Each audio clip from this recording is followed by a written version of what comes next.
Okay, Jean, give us a quick summary of what you're going to share with us today, and then dive into what you're going to share with us.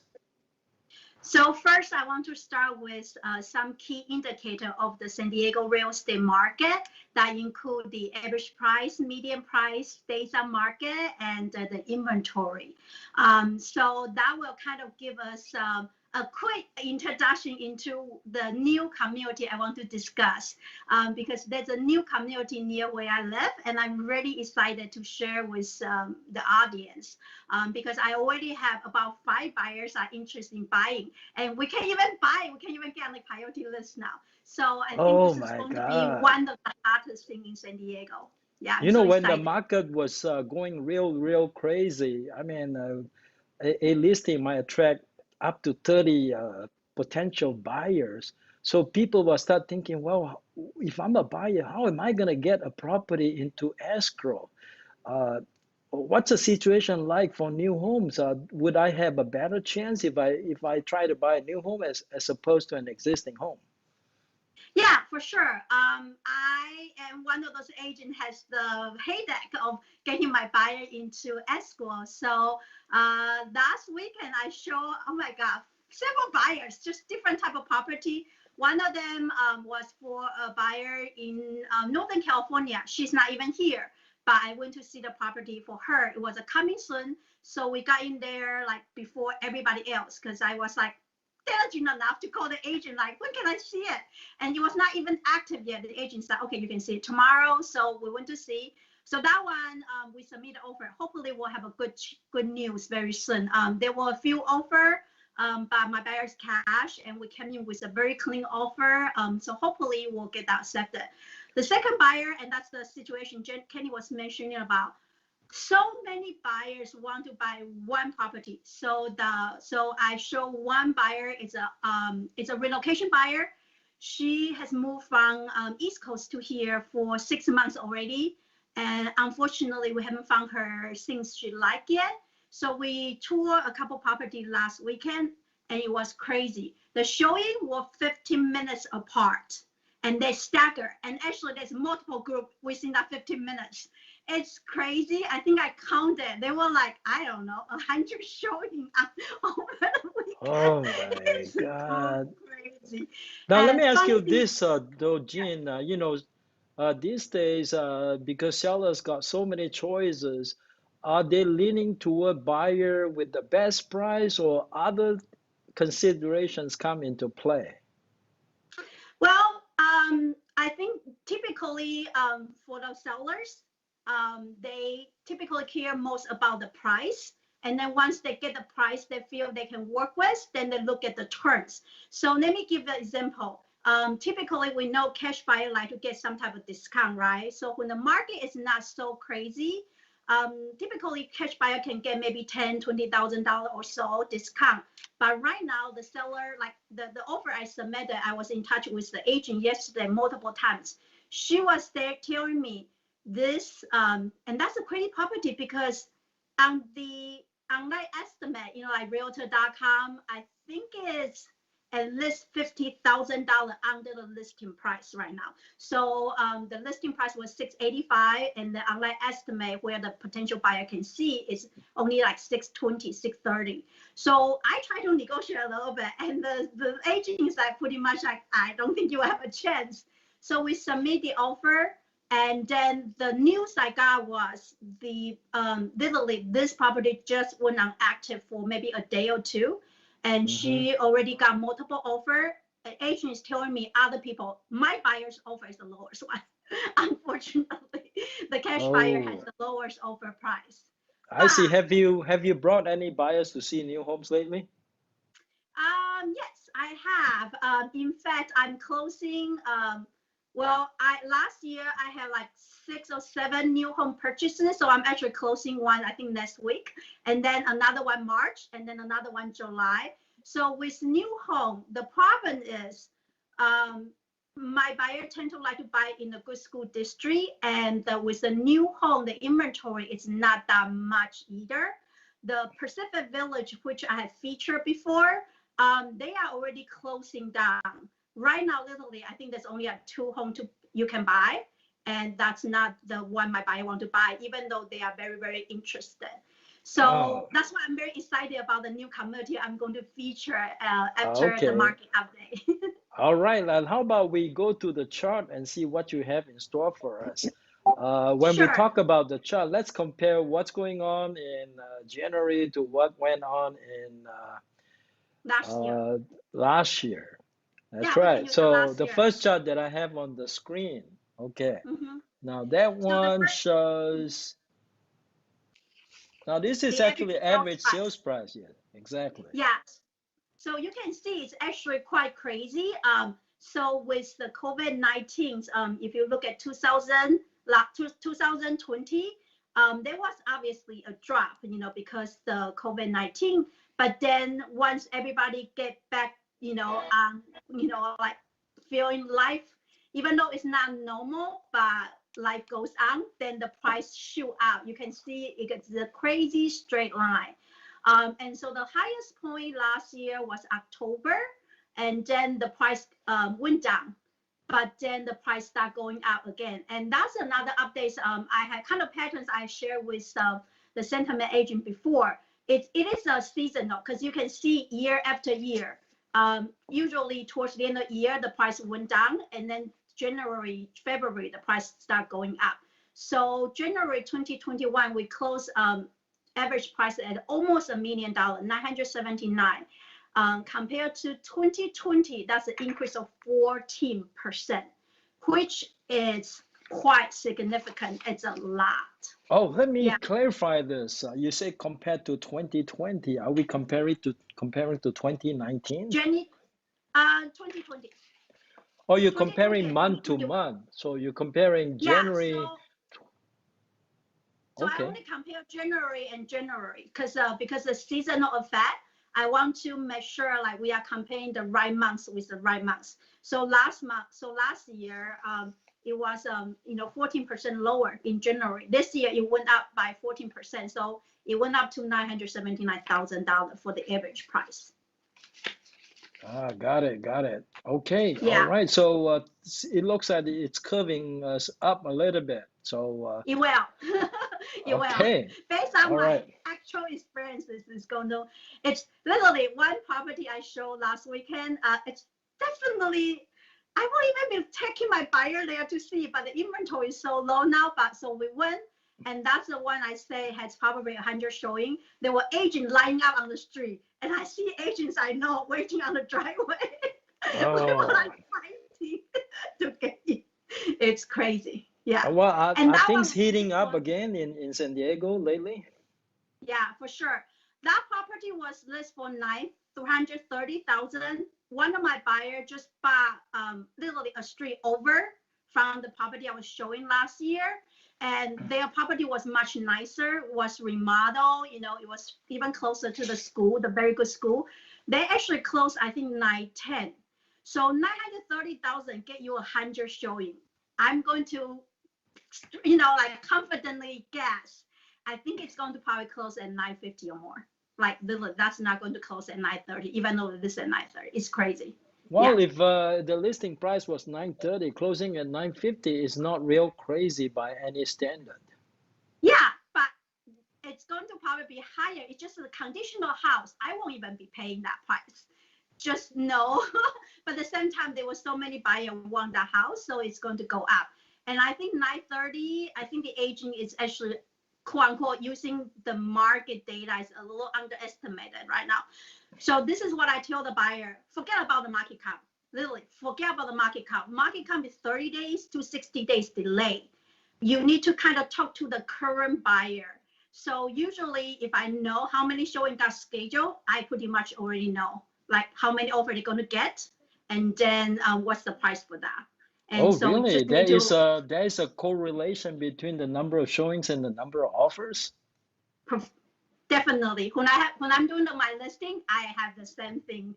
If it's a popular property, you're going to know. This is again averages, roughly. So every 10 showing is probably going to get us one offer. That's kind of my So, number. so the buyer's agent actually can get some inside information by calling the listing agent about the number of showings, right? Yeah, for sure. And so for our NOS, you can use a showing time. So some of the agents do use showing time, and I can see how many appointments already got booked up on showing time. It's very easy. I calculated. It's Oh, you usually every five showing to 10 showing will get you one offer. So I think for that property, I see when my buyer bought the house a street over, we have more than 20 offer. So I think that night the house got listed at 9:30. It's probably going to get 20 plus offer too. Yeah, it oh my just the number. God. Yeah. Well, how discouraged would the buyer be knowing that there are 20 buyers are competing for the same property? Well, they should be happy. It's not 40 offer. I have a 40 offer. Oh my It's God. crazy. 20 Yeah, offers is a lot.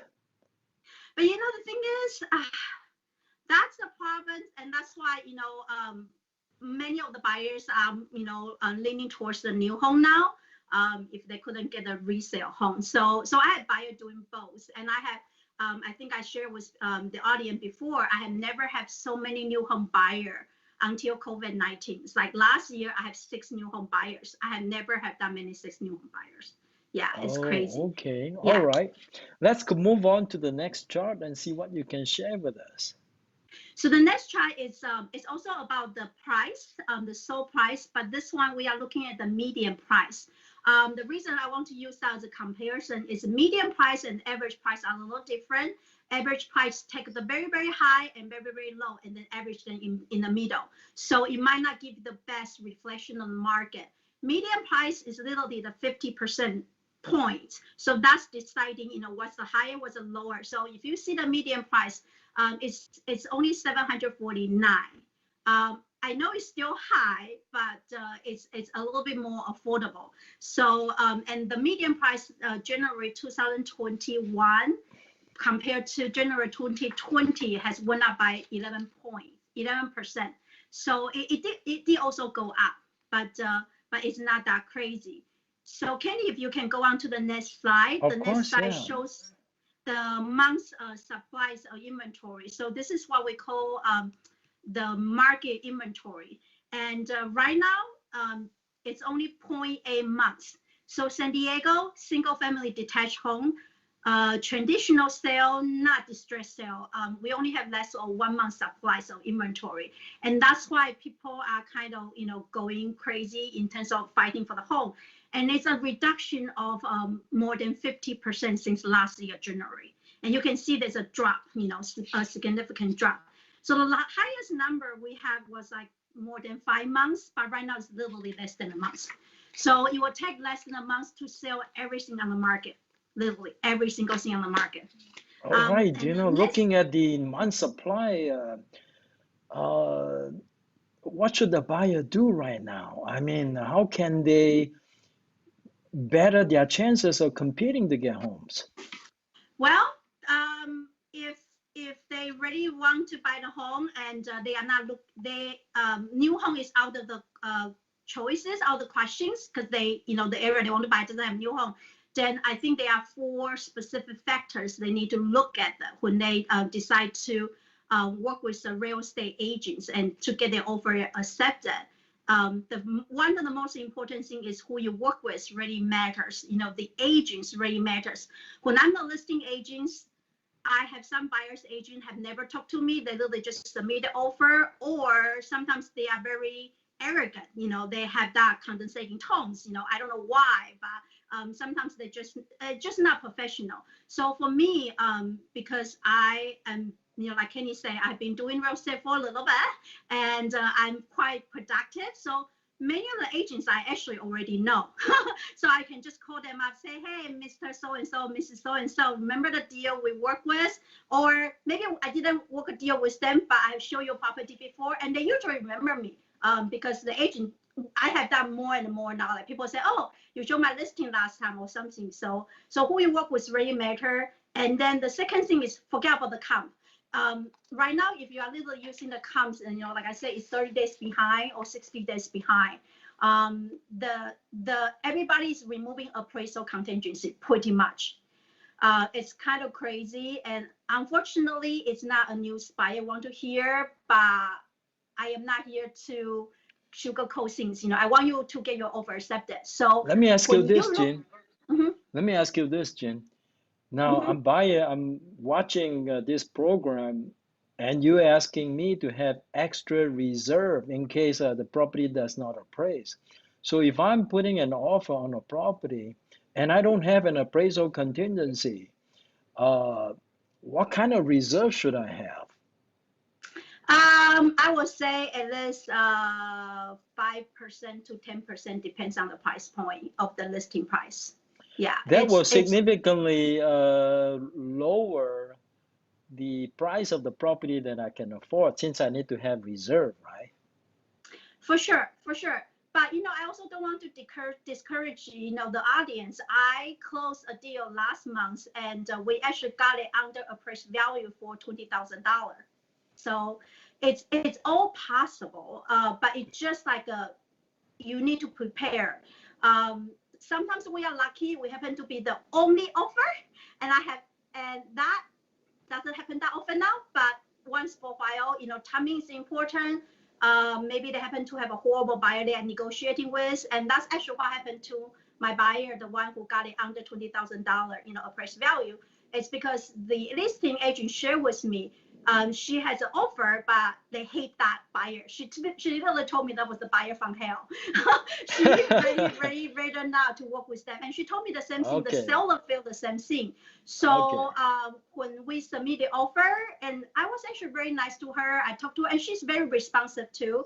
So we actually literally like have that feeling of like we can really work together as a team to help our seller and buyer. And so we Mm-hmm. got our offer accepted. I didn't come up to the listing price, but our offer still got accepted. And my buyer loved the house. Like literally, my buyer even say like, "Oh, Jim, whenever you want to get some lemon, roses, stop by my house. Come pick them from my yard." So it was a very nice, experiences.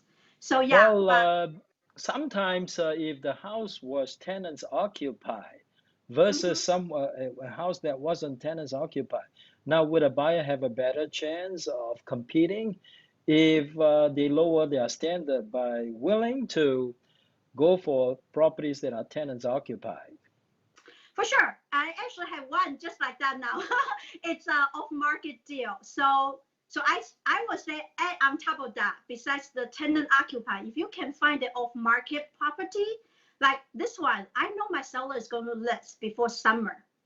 And I just happened to show a buyer, and then he discussed with me he want to buy in the UTC area, and I just light bulb just went up. Oh, I have a listing coming up.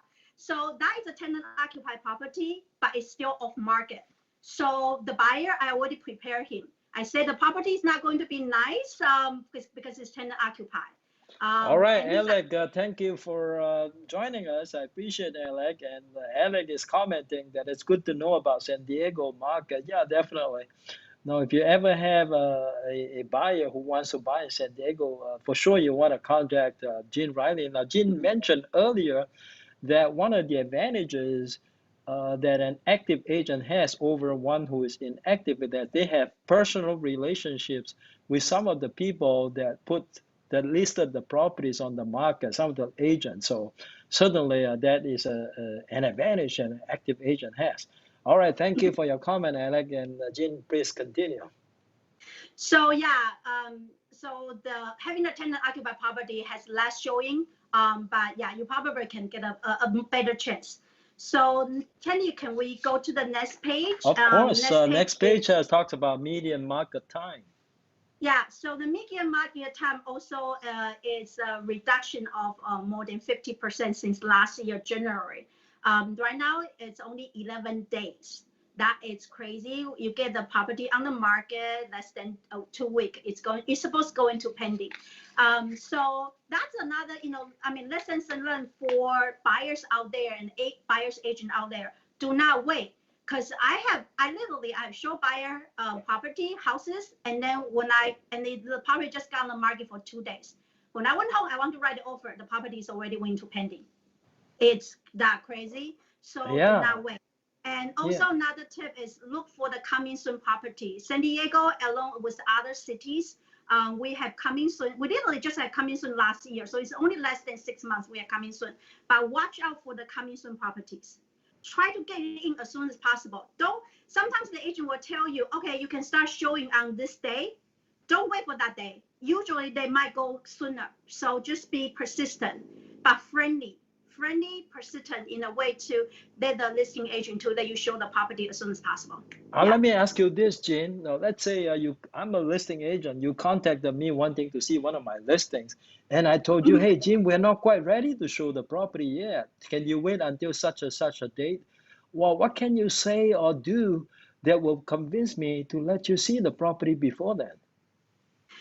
You want to talk about the buyer's qualification. So if I have a cash buyer, I say I have a cash buyer. I have a non-contingent buyer.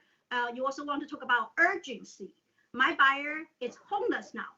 They sold their home. They have no place to go. They need to buy. So talk about the urgency. You communicate that. You also want to talk about, the buyer's expectations. So I might say like this is not my buyer's first rodeo. They have bought and sold many houses before. So they are not going to be like the first time buyer nitpicking every little tiny things. They're going to kind of look at overall the big pictures. On the contrary, if you happen to have the first time buyer, you need to kind of build that up. You need to talk about how excited your first time buyer is. This is their first forever home. They are so looking forward to start their family there. And then I have already discussed with them, what to expect in terms of expectations.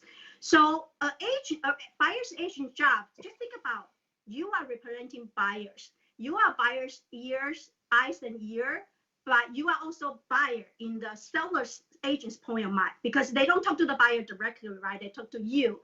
So this is kind of interesting. A buyer's agent need to be a good storyteller.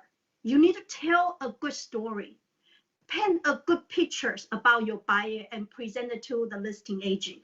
This is my buyer's qualification. This is what my buyer's looking for. And then you also probably should talk about a little bit about yourself.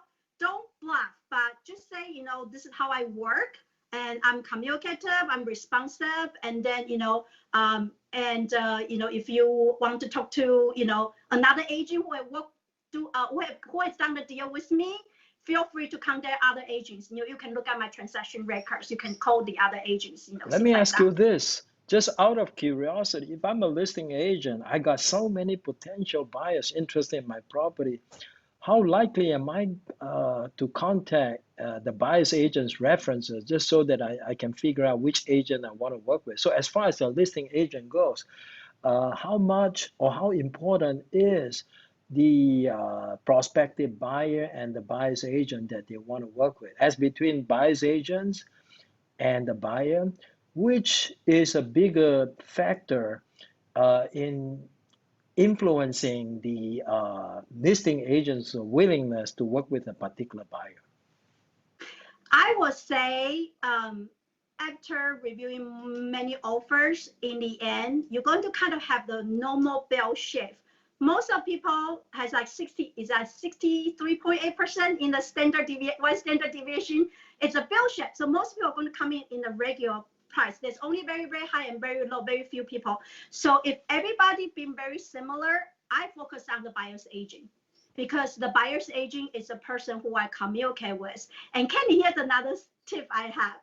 I have never heard about this until recently. So you probably heard about like a listing agent contact the buyer's loan officer, or sometimes the loan officer is a little bit proactive. They might contact the listing agent directly.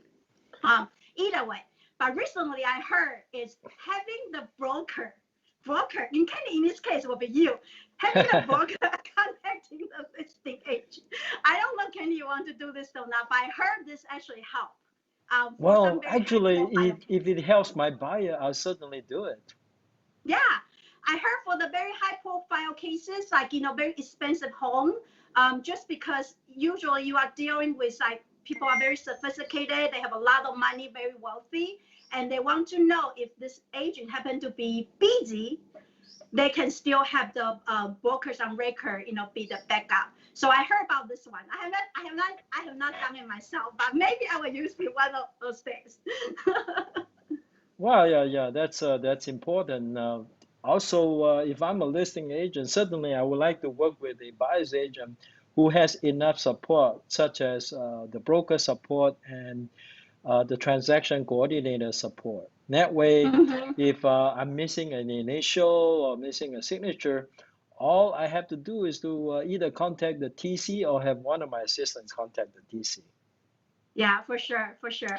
All right, you want to look at the next chart? Yeah, let's look at next chart because I think I'm taking a lot of time today. Oh, Sorry. don't worry. So, We got plenty of time today. It's a live stream, so don't worry about it. okay. So the next one we're going to segment. If you are having problems buying resale home, the market is so competitive and you cannot get your offer accepted. Your buyer every single time is only like $5,000 apart, and they just couldn't go get a $5,000. I would say the next best option is new home. And I'm so excited because I live in San Diego for more than 20 years, and I actually live in my current home for more than 20 years. Um, I have I have not seen a lot of new home development around our area.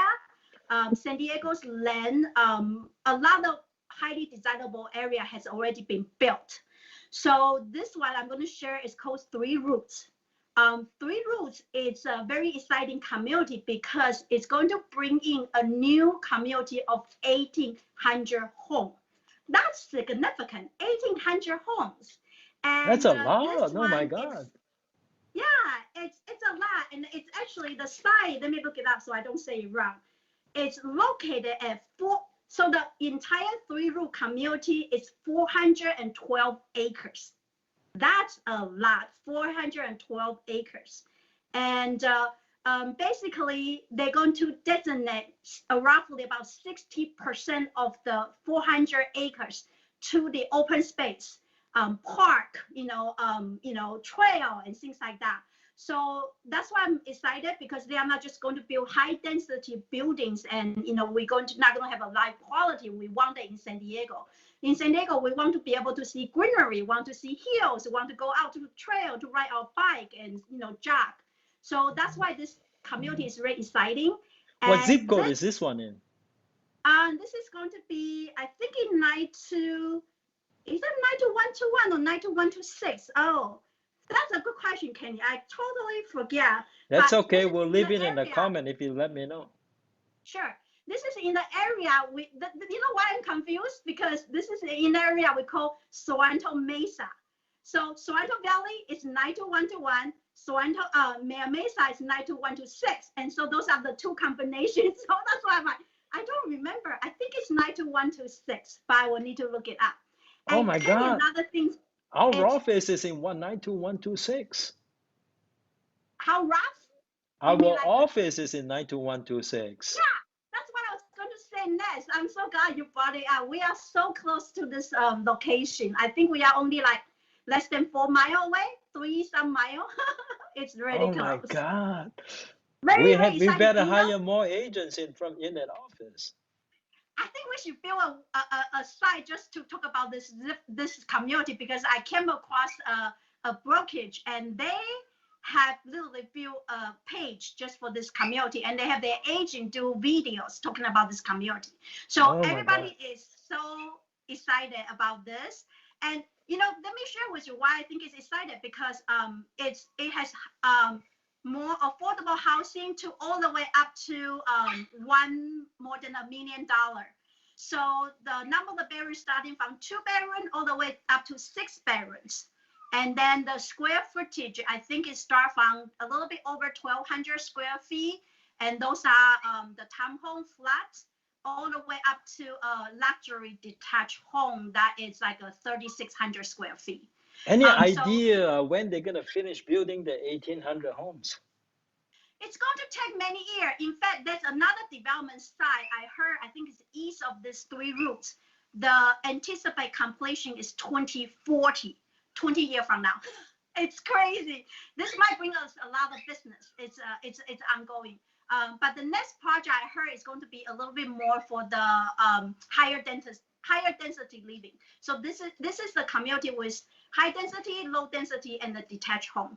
And that's why I'm excited about it. And also Another cool thing about this community, I live in the community with 2,000 homes, but it never have a community restaurant, a community coffee shop. This one is going to have a shop, restaurant, breweries, even places for people to exercise. They have car share. There's a lot of exciting program, and it's headed by three major builders. So there's Lennar, there's Shea Home, and there's California West. So all of them are very reputable, and All right. yeah, it's quite exciting. When can we expect the first release? Well, originally they were saying summer will have a model home, but they pushed the schedule forward a little bit. So I heard we might be able to get on the priority list starting March. And the cool thing is, I do know sales agent at Lennar, so I got the insider information. So anyway, she said she will introduce me to the sales agent at the Three Roots. So hopefully, I will get her more information for the Uh, audience. are the models being built right now? Yeah, it's been built, but everything's still a dirt lot. Right now they're just rendering, like concept. They have drawings. They don't have the actual home yet. I want to I share with you, yourself and also everyone else that is in the audience. I bought a new home before, and when I bought it, I just looked at the rendering and I placed the order. Yeah, I didn't even look at model home. I know. So we might actually be something like that for this community because if you can get on the priority list in March, there's no model home to look at now. There's nothing. It's still a And dirt lot. that's a one that was an excellent investment because I bought it at the low point Uh huh. and sold it at a pretty high point. So I was very happy. I made a huge profit on that one. So don't worry. Just look at the rendering. If you like the model, place the order. Okay. For sure. And the thing is, when I share with my clients, everybody got excited because when they know the location, because everybody asked me where location. So location, if you know San Diego, is in between Mea Mesa and the Melmar Road. So it's in the middle part, and then Camino Santa Fe, to the west of Camino Ruiz. And All so right. why I say this location is great because it's so close proximity to the number one private employer in San Diego, which is Qualcomm. Oh, So that's how why, far are they from Qualcomm? not that far. I think probably close, similar to our office, like 4 miles. You can ride. I think they're going to have a bicycle bike route to Oh, Qualcomm, and also bus. They're going to have a share drive, share, things like that. And then okay. also it's in proximity to UCSD, and that gives the parents of the UCSD students and the teachers and professors another option to buy or to rent because you don't need to live next to school. This is probably only 10 to 15 minutes to UCSD. It's that close. Yeah. Well, Alex So says, let's see what Alex says. That's great. Location close to a lot of restaurants too. He used to live in La Jolla. How close is it to La Jolla? It's quite a distance from La Jolla, no? Well, depends on where you talk about La Jolla. So there's La Jolla zip code, which is border of University City, and that is literally right next to UCSD. So I said 10 to 15 minutes to that zip code. But if you want to talk about shore, to La Jolla Beach, then maybe add another 10 minutes. So I say 20 minutes or so. It's not that You far. know, the thing that excites me about this project is its proximity to UCSD. Yeah. Driving wise, Mhm. uh, it's a great location. What's the closest freeway to this location?